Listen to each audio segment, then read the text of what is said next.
Hi everyone. Today we are going to discuss about understanding basics in occlusion.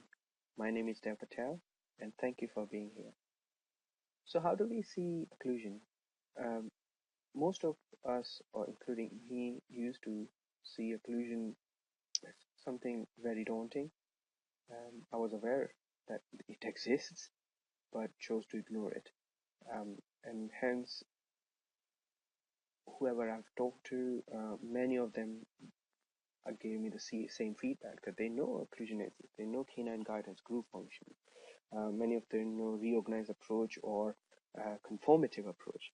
They know all about occlusion in their mind, but still they can't figure it out how to apply it and how to use it. And hence, we are doing this session where I can give you some basics of occlusion. However, I would like to make you understand that to do occlusion or anything in dentistry, you have to have some practical hands-on. Without this, it's very difficult to understand occlusion just from lectures, because even though you think you understand, when it comes to doing it, it's very difficult because it's all about perception, it's all about feedback, it's feeling. So you need to, in order to master, you need to practice, and that's what we're going to go through over the weekend or during your practicals. So why bother? Occlusion is one of the basic building stones of dentistry. That was in 1962 told by Passau. He had done quite a lot of research in occlusion, and I would urge you to read his papers. Some of them are pretty boring, but if you get the salient point from those papers, it will make you understand that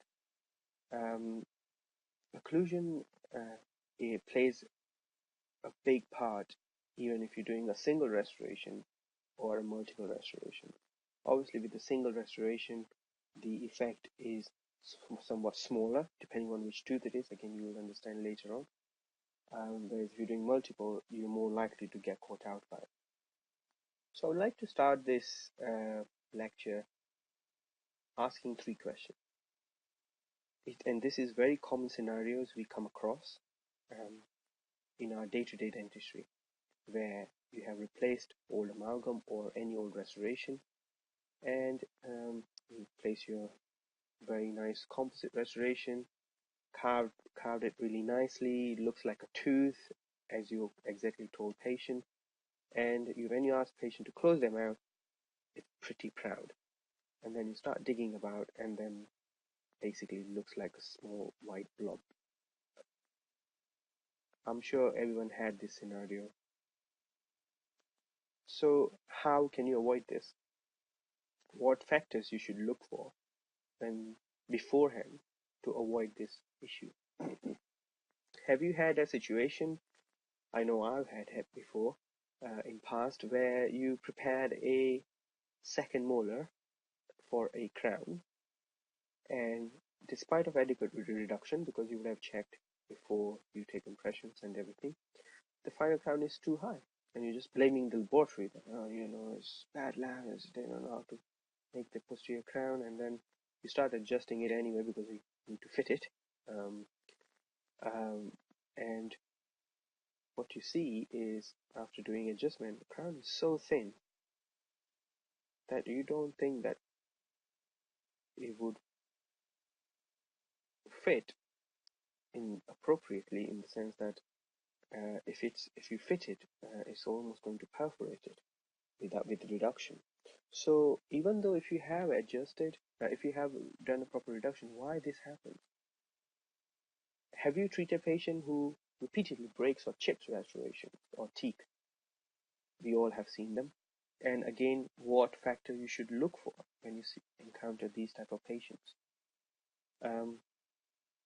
So what you're looking for is, during any assessment or occlusive assessment, is signs and symptoms of occlusal disharmony. So there are four aspects of it. If you look at the teeth, you see wear facets, you see drifting, you see fracture or hypersensitivity. This is very common, and dentists are very good at sort of assessing it. less so with pain or hypersensitivity, because we always look at the teeth, restoration, pulp, take a PA, but very rarely, or the occlusion comes right at the end. But if you see any healthy tooth with patients complaining about hypersensitivity or pain, it might be worth looking at their occlusion. Restorations, rare fracture decementation. If you are doing temporary crowns, and if you cementing with the tem bond, and if they are decementing, you need to really assess patient's occlusion and see why they are decementing, especially the anterior crowns. Posteriorly as well. However, if the guidance is coming from the canine or anteriors, you need to see if that's not the only tooth which is guiding. TMJ, patient many times come with the pain if they have occlusal disharmony, and you'll see later on why. And limited or irregular movement, because patient's mouth is trying to avoid some of the specific areas where pain can occur. Obviously, muscles, pain and myospasm. It's very common where I usually tell my patients that it's like exercising. If you exercise, you're going to get a bit pain from the muscle. So your mouth is exercising the whole night, and that's why when you wake up in the morning, it hurts. It feels like you've been chomping and been chewing all the time. So it's very common. However, not so unless you inform patient, because they don't see this as a tooth pain, and usually they all have some aches and pain, and they consider this as part and parcel of the living process. So what can you do to achieve, or let me rephrase, how can you use occlusion, or your knowledge of occlusion, to make sure that you use that in your practical clinics, and if you use that, what you're planning to achieve it. So by using and applying knowledge of occlusion, you're trying to use controlled loading of the teeth, and because of that, and your periodontal apparatus and muscle and joint, they all work in single harmony, you tend to have less problems. It also increases predictability and stability and durability of your restorations. You have your once you know that how the guidance work, you can really improve the tooth morphology, and that enhances the aesthetics. I have people coming with me and say, "Oh, can I do a veneer on my canines?" But they are guiding, and I say, "So what? As far as you know that your guidance is right, and if you put your guidance in your restoration, um, and if it's in the right harmony, it does not matter." And I've seen people making canine or incisors so short just to avoid that guidance or even contact sometimes. So once you know how the occlusion works, you can really make the restoration really aesthetically pleasing. Obviously, if you know occlusion, if you're confident, then you can give patient more comprehensive treatment option rather than just doing one thing at a time, because you're afraid of taking too many crowns out or doing too many restoration at the single time, because you think that something's going to go pear-shaped. And hopefully at the end, after some experience, you will be able to reorganize occlusion, and that's where the fun starts.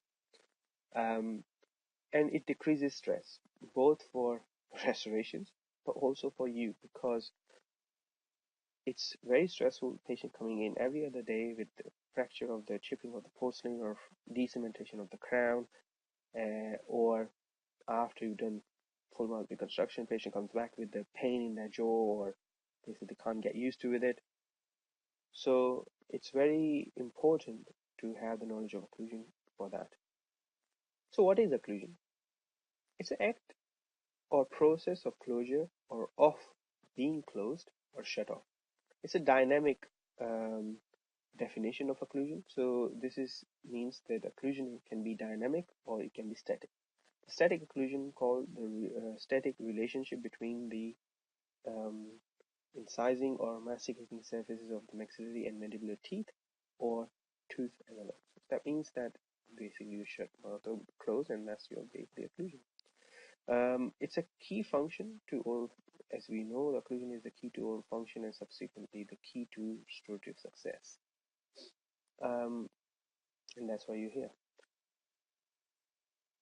So I've sent you some basic terminologies which I wanted you to find out from Glossary of Prosthodontic Terms. I hope you have all had a look at it, but this is just a refresher because these terminologies will come time after time and you need to have a good grip on them. So the first one is terminal hinge exit. So it is basically if you put a rod between your two condyles,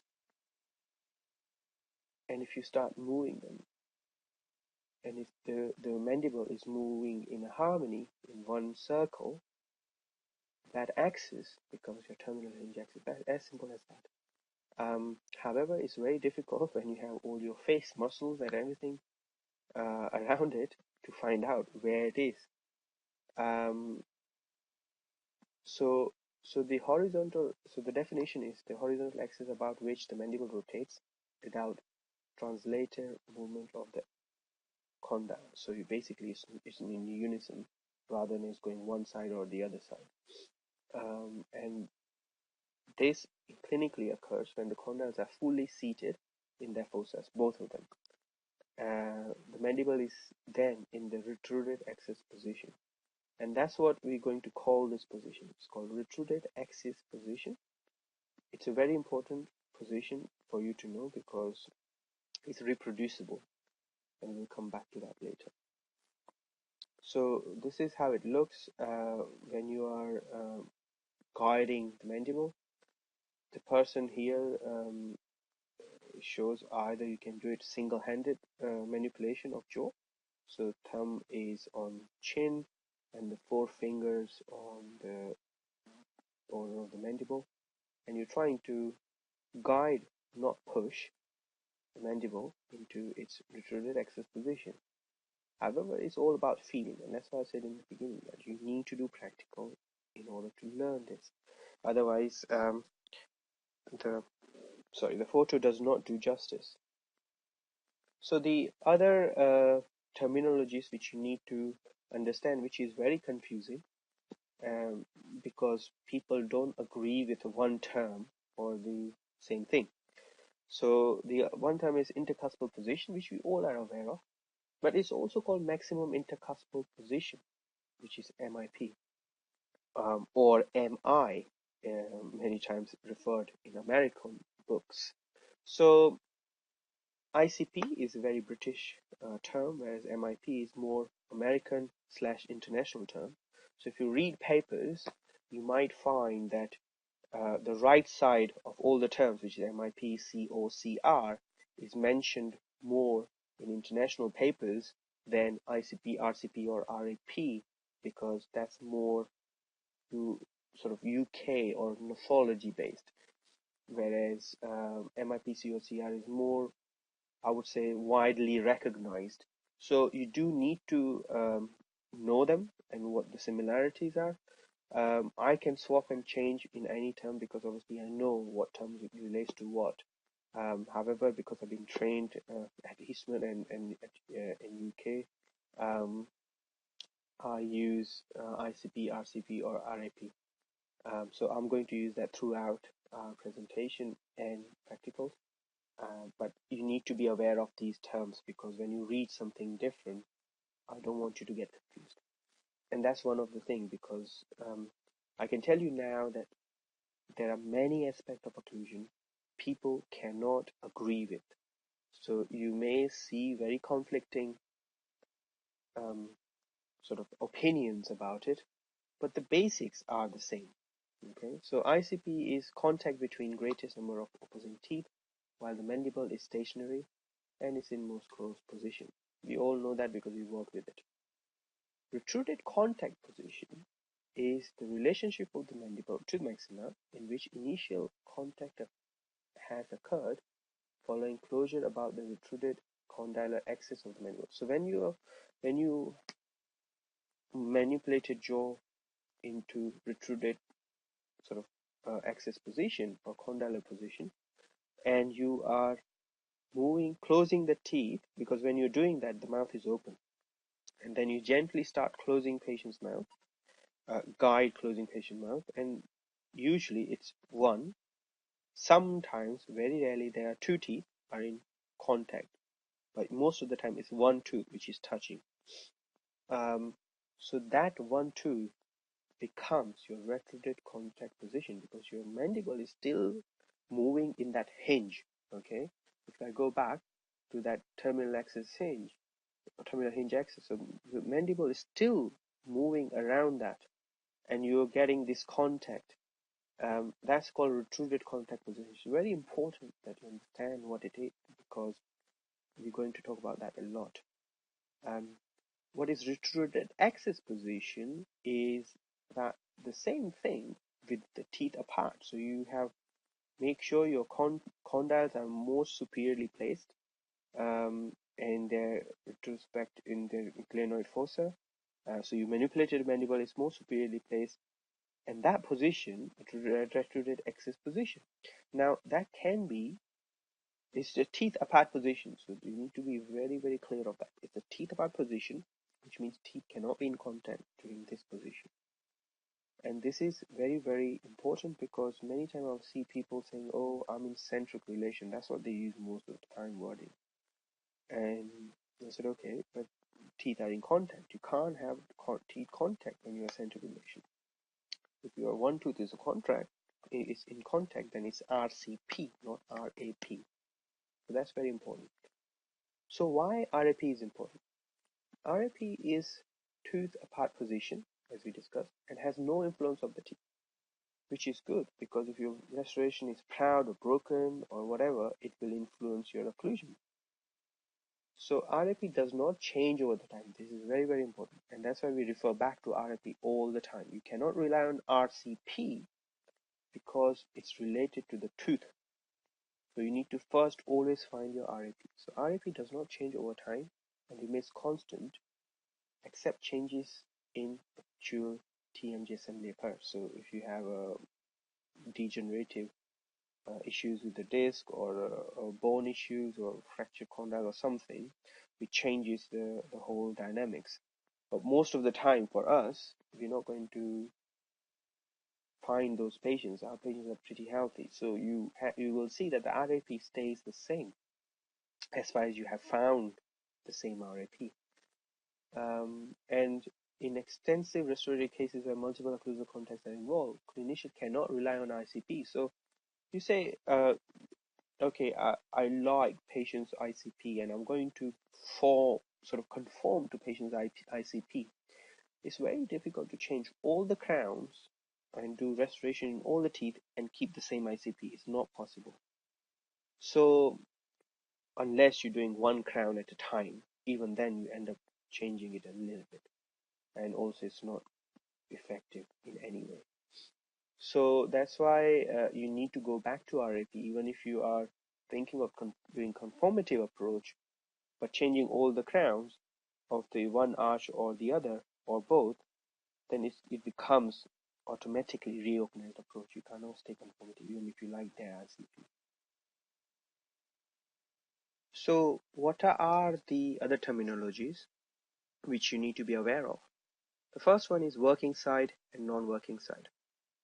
So it's pretty simple. The side which you've been carrying out, eating, patients been chewing or eating, or doing various things, exercising or clenching, that becomes working side, and the other side is obviously non-working side. You need to be aware that when one of the side is the working side, the condyle moves largely on a rotational basis, whereas the other one is orbiting base. That will help you understanding some of the philosophies if you are mounting models on a semi-adjustable or fully adjustable articulator. Tripodization is very important, because tripodization, what it does is it stabilizes the occlusion. So make sure that the contact or patient's mouth is stable in their ICP, which is not used all the time. However, if patient is bruxing, and if you are not considering this factor, then they have small number of the area where the top teeth are touching the bottom ones, and obviously more pressure applied into a smaller number of area, and that could be detrimental. The other terminology is cusp to fossa and cusp to marginal ridge relationship. Obviously, cusp to fossa is a better relationship if you are reorganizing occlusion, because there is less chances of food packing because your top cusp is going between the marginal ridges. Sometimes if you periodontally compromise teeth, then they can splay the other side of the teeth. So it can be detrimental. However, if a patient has this type of occlusion, it's not a bad occlusion. It's just that you have to work around it. You need to know why some things are happening. Anterior guidance. So anterior guidance this is called the guidance to mandibular movement provided by teeth, not just protrusive, because many times when you talk about anterior guidance, people say, oh, it's a protrusive, just a guidance provided by incisors. But anterior guidance includes protrusive guidance and lateral guidance. So anterior guidance is anything provided by teeth, whereas posterior guidance comes from your mandible, from your glenoid fossa or your disc. So it's got nothing to do with posterior teeth. So if you say if patient is guiding on canine, it's still called anterior guidance. If they're guiding on molar, it's still called anterior guidance. It's just the guidance. So you need to further divide that into lateral excursion or protrusive guidance. Many times people are referring this terminology where they say it's occlusal interferences. You would have heard this a number of times. You might have used them. I personally don't feel that that's a right terminology to use, because it's not always interferences. If you assess patients who has healthy dentition, which I would urge you to do before even you start doing any complex cases, you will find that many times patient will have this non-working side contacts, and that's what many people refer to as occlusal interferences, which means if you're guiding on a left side, your right side molar or premolar or canine even are in contact. So but you will see that they don't have any issues, they don't have any pain problem, things are not chipping or breaking.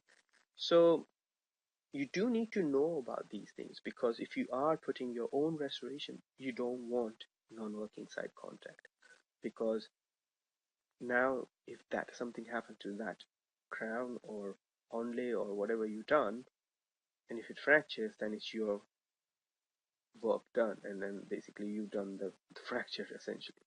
So you need to be aware of this, and I'll go through in a minute why it's important.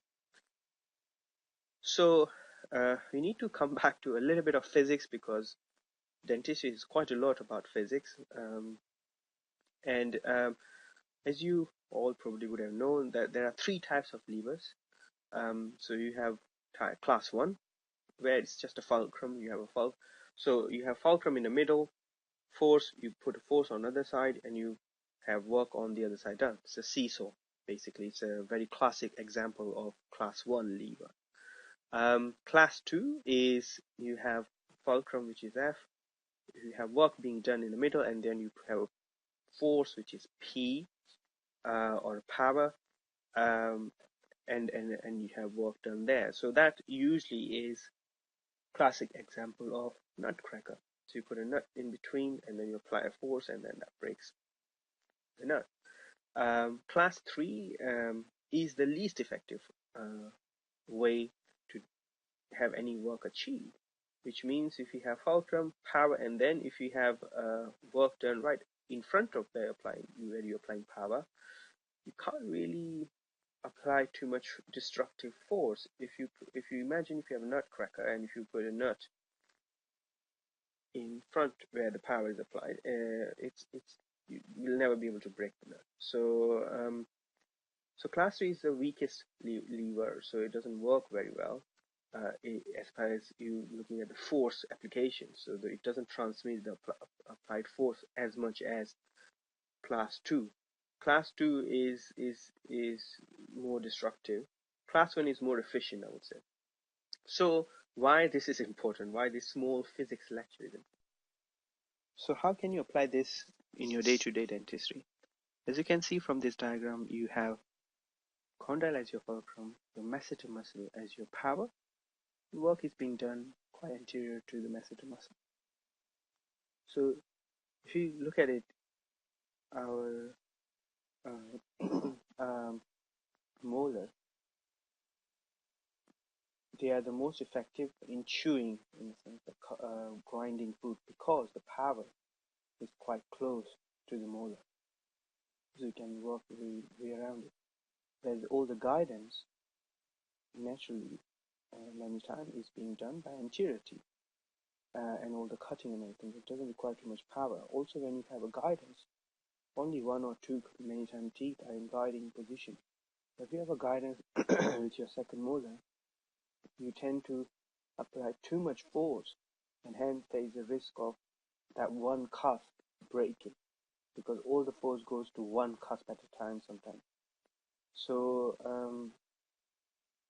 that's why that class 3 lever is more efficient, because the power work is done more forward. However, when you look at opposing non-working side contacts, that's not the case, because it reverses almost to a class 2 lever, where it becomes a nutcracker. Yeah, that's your contact point, power, and work is being done here, so it's much more detrimental. And that's why you need to be aware of these systems.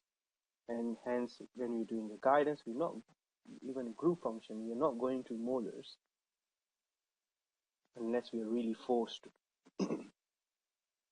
The other concept you need to be aware of is RCP to ICP slide. If you remember, RCP is the first point of contact when your mandible in most superior position, which is called retrograde axis position, turns to RCP. And then many times jaw moves to ICP, because that's the more comfortable position for patient. Because of the wear or for very reason, jaw has accustomed to move forward or backward or whichever position they would like, most of the time forward into ICP. And that slide where patient is contacting from, patients moving from RCP to ICP is called ICP slide. And you may be able to see this as a facet if you look at very carefully on molars or wherever your RCP is, and you will be able to judge the slide. However, there are some patients, and I would be really lucky to have found one, if I have ever, which is never, where RCP or ICP, they both are inconsistent, so which means RCP goes ICP. So when they close, they go back in ICP, and then condyles are superior position, more superior position. Never happens. I mean, it says 5 to 10%. I never found any. So if you do find any of them like that, that means most likely that you haven't guided patient properly, or patients are so tensed that they cannot be just manipulated by just hand. You need to use Lucia jig or some other aid, sometimes Michigan splint, just to get them into retrograde axis position or RCP. Pascal did quite a lot of research and said that the average slide is approximately 1.25 millimeter, give and take 2 millimeter. I mean, the clever people like you would say, oh, how can it be minus 2 millimeter? If it's 1.25 minus 2, the jaw goes backward, which can happen, because if you have a supraerupted tooth and if you have your RCP in that tooth, sometimes jaw moves backwards, which can be really painful to your TMJ. And that's why many times people associated with edentulous cases and TMJ problem. This is one of the reasons, not the only reason. There are other factors, but this is one of the reasons it can give you problem. Because then when this happens, you are sort of pushing the posterior structure of the disc, which is much more sensitive. So the slide has got two components. So it has a horizontal and vertical component. So if you look at the watermark, which I have nicely done. So if you look at the movement of the jaw, goes from here to there. So when you have a patient in RCP, jaw closes like this, and then ICP, it goes upward but forward in that way. Now, if you imagine this is a slide, the slide can be more steeper or more shallow. Now, if the slide is steeper, that means patient has a large vertical, which is going more vertically, but it's still going horizontally. So if you're going that axis, it's going horizontally, not as much. So, however, if you have less steeper like that, then it's got large horizontal movement and less vertical. And that's what it's trying to show this here. So this is a large horizontal, where jaw is going to move forward. If you look at the cusp of this molar and where it sits right at the back, it's move forward there. From here to here, move forward. Whereas the vertical, you see, it's just seating down in the fossa. So it's not going too much forward. The diagram doesn't do justice that well. However, I will show you during the practical how it works. Essentially, most of the people have large vertical and small horizontal, which is good for us, because if you have large horizontal and if you eliminate that, your jaw is going to move backward into RCP, and you potentially can create anterior open bite. And that's why it's very important for us to assess the slide before you even undertake any of this. Even if you're doing, if you say, oh, I'm going to do conformity approach and I don't need to check the slide, well, you can get caught out if you're doing a couple of molars either side. The jaw can move back, and that's where you lose contact. So you need to be aware of this. Obviously, there are times where we do need to change RCP to ICP for our convenience, but there used to be bodies, and hopefully not that anymore, which were actively suggesting that every single patient should have this RCP to ICP aligned, even though their teeth are healthy, they don't have any problem, and they should just do it. But that's the best way to do it, which is completely rubbish. There are other people who suggest, oh, if you have a TMJ problem, and if you have this slide, it can contribute to TMJ problem. Well, there is a little fact in it, but there is no research which 100% indicates that if you remove the slide, unless it's obviously detrimental, it will help in TMJ if the teeth are healthy. Obviously, if the teeth are super erupted and all the different pathology involved, then yes, it does help. And that's why it needs to be only undertaken when there are signs and symptoms to indicate that patient cannot adapt to the magnitude or direction of the slide. But it's mainly when you are doing full mouth reconstruction, it helps. And occlusion splint therapy is always needed in order to determine this. So mandibular movements, there are two components, anterior determinants and posterior determinants. Anterior determinants are really actually a teeth, as we discussed as anterior guidance, and posterior determinants is really the anatomy of the temporomandibular joint and neuromuscular system. The types of occlusion, we all know bilateral balance occlusion, which is usually essentially a denture.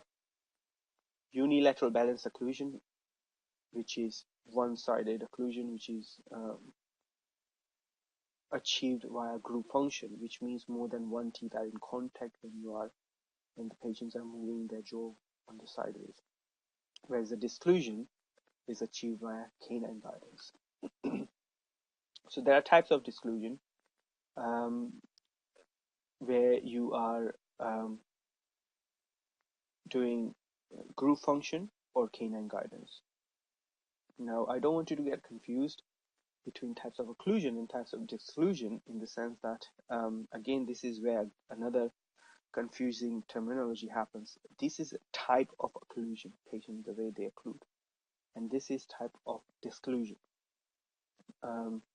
Whereas there are different subtypes within them.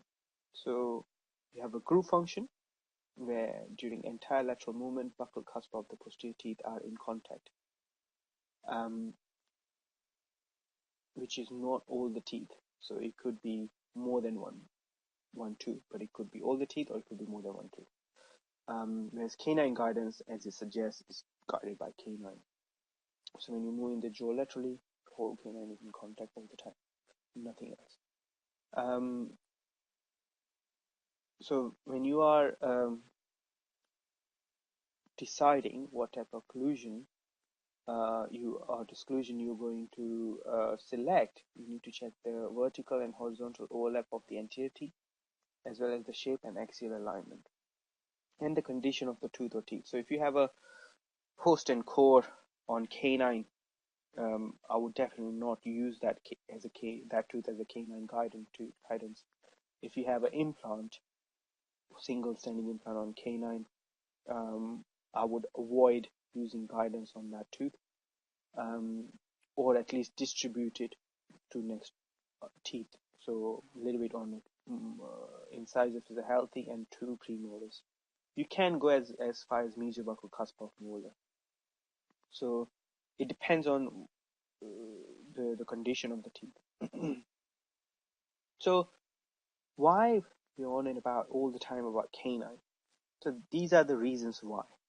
So it's got good big long roots, they last longer, got more PDL, so it's more proprioception.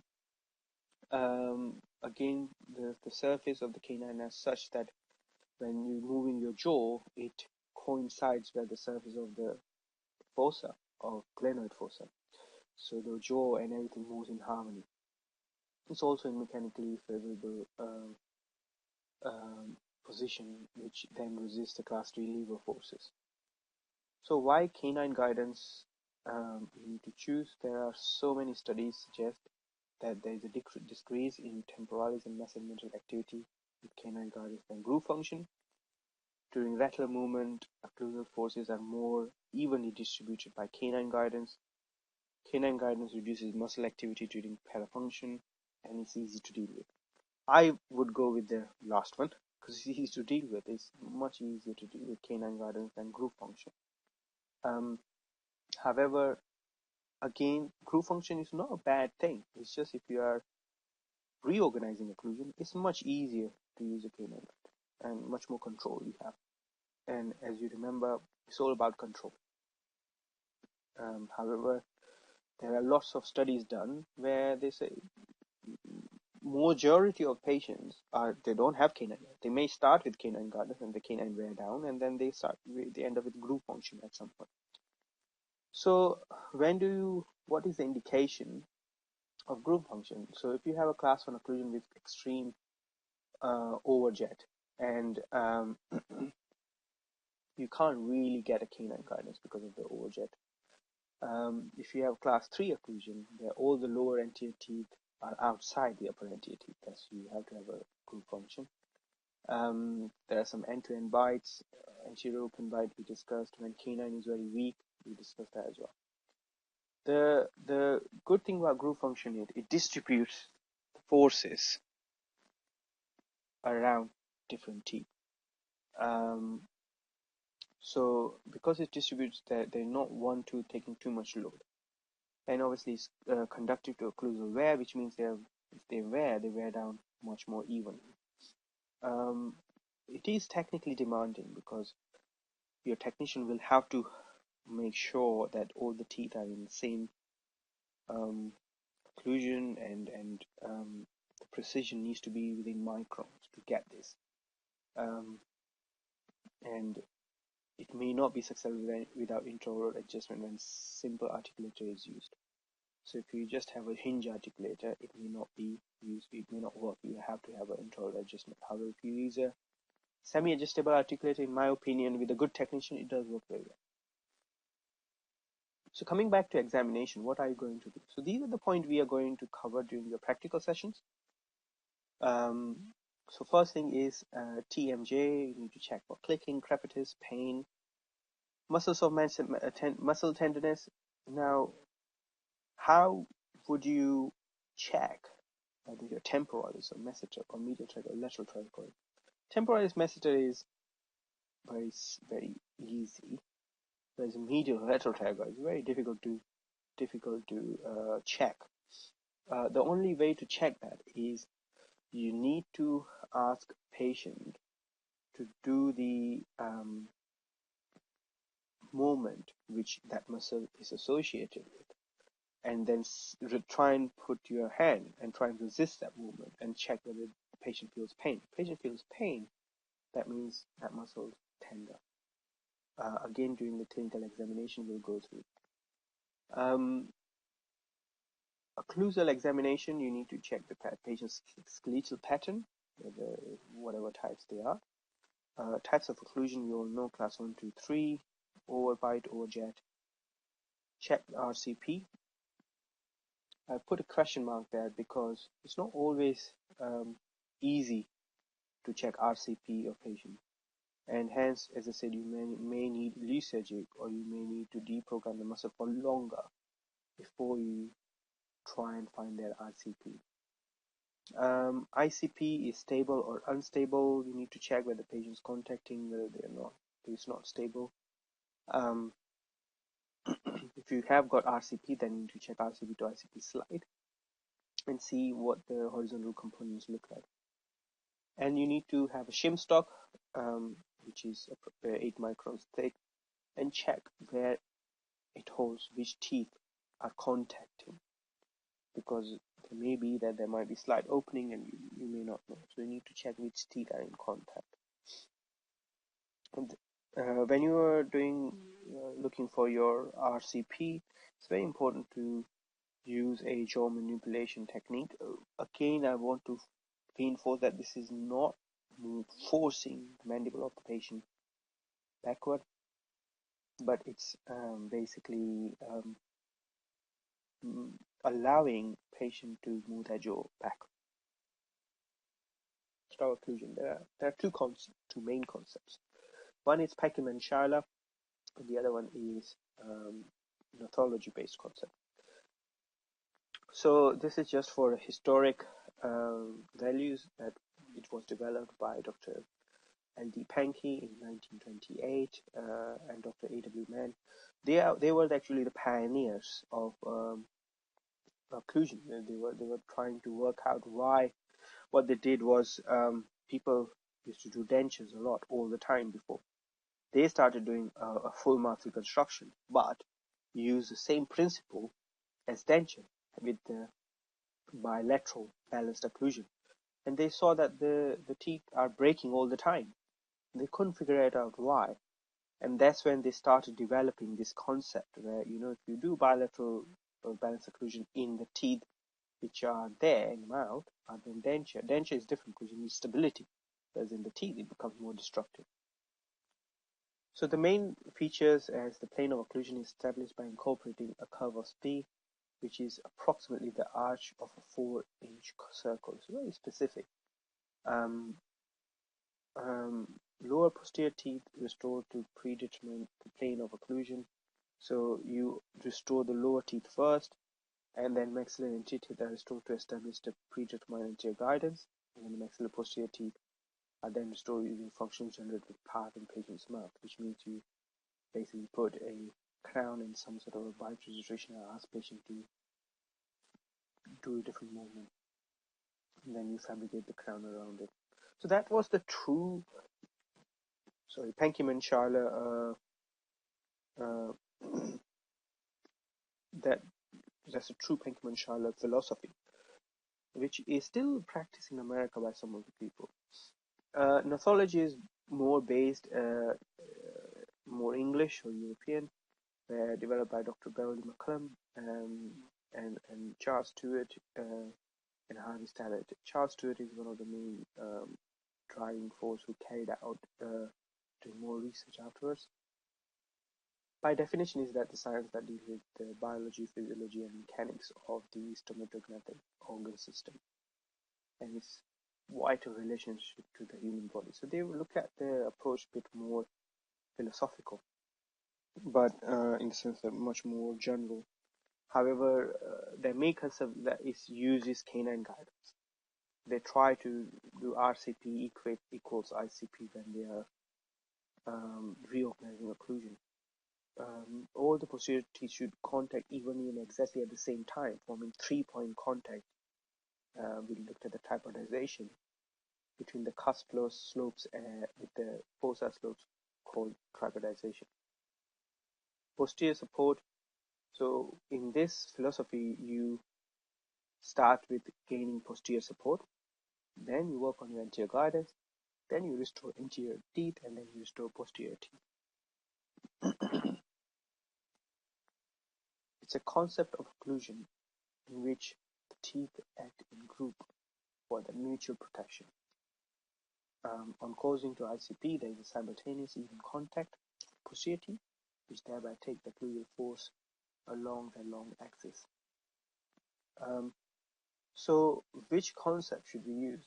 When we are talking about the mutually protected occlusion, the both concept, Penkiman, Schaller, and gnostology, they work on that concept. The occlusion should be mutually protected, which means anterior teeth should protect the posterior teeth from the lateral forces, and the posterior teeth should protect anterior teeth from really heavy vertical force, bite forces.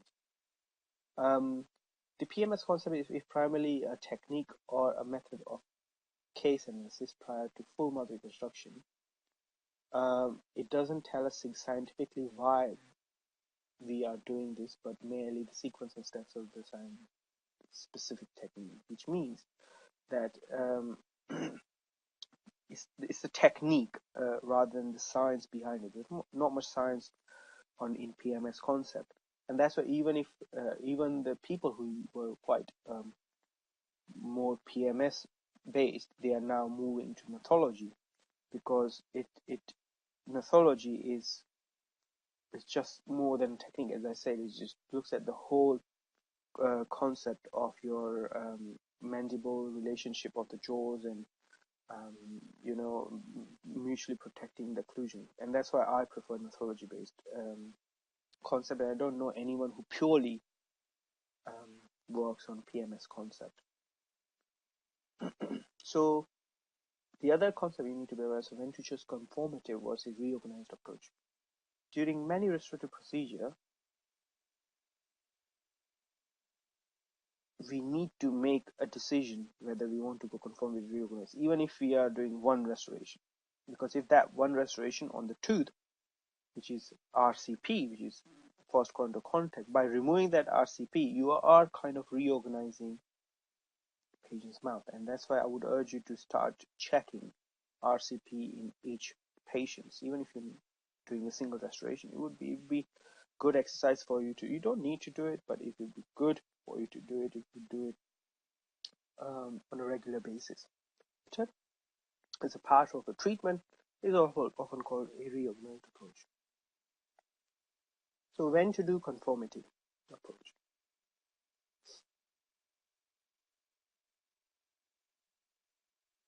So when you have a single unit, symptom-free patients, even if you're doing single unit, which is not in RCP, that's what I meant. Large horizontal vertical slide, if you have that, as I said, it's better to try and be conformative. It's not always possible, but you need to really think before you start reorganizing. Patient with previous TMJ problems, it's very tricky. Many people do just reorganize because the patient has a TMJ problem. I mean, if you're not experienced enough, then I wouldn't recommend that. Re-restoration of anterior teeth with a stable posterior teeth. If you're changing 4 crowns anteriorly 2 to 2, you don't need to worry about teeth. If you have canine till molar healthy teeth, you've got good canine guidance, you don't need to reorganize in the sense to change the bite. However, you will have to reorganize anterior protrusive guidance depending on patient's the condition of the teeth. Advantages: there is no adaptation or very little of patients' neuromusculature, so patients usually get used to them very, very quickly. Treatment is confined to the restored teeth, so that you're not moving things around. You can use indices very easily, and I mean, you don't need really excellent lab. You can rely on your normal technician who are used to doing day-to-day work. Reorganized approach. The indication of that is obviously you're doing extensive restoration. You're doing sexton or quadrant restoration with large vertical slide, which means you will inevitably change the occlusion. So it's not just changing all the mouth. Also, if you're changing the tooth, one tooth with RCP, that also kind of calls reorganized, because you're removing this slide, or at least changing it. By the way, you need to understand that if you're removing slide from one tooth, it can go onto the other tooth, and patient still end up with another slide. So you need to probably adjust few teeth in order to remove the slide. It's not just one tooth. The advantage is when you're reorganizing, you can remove this reflective context.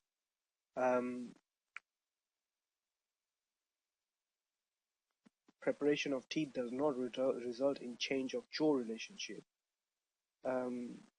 You have greater control.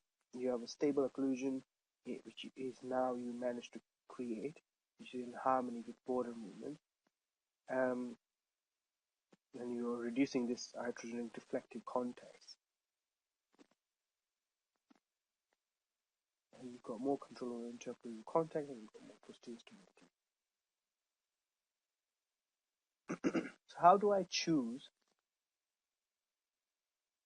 whether I'm going to go conformative or reorganize? So I've checked the length of the slide. If the slide is, as I said, more horizontal, then I really think whether I want to do this or not, unless I'm looking for one, if it's an edge-to-edge relationship.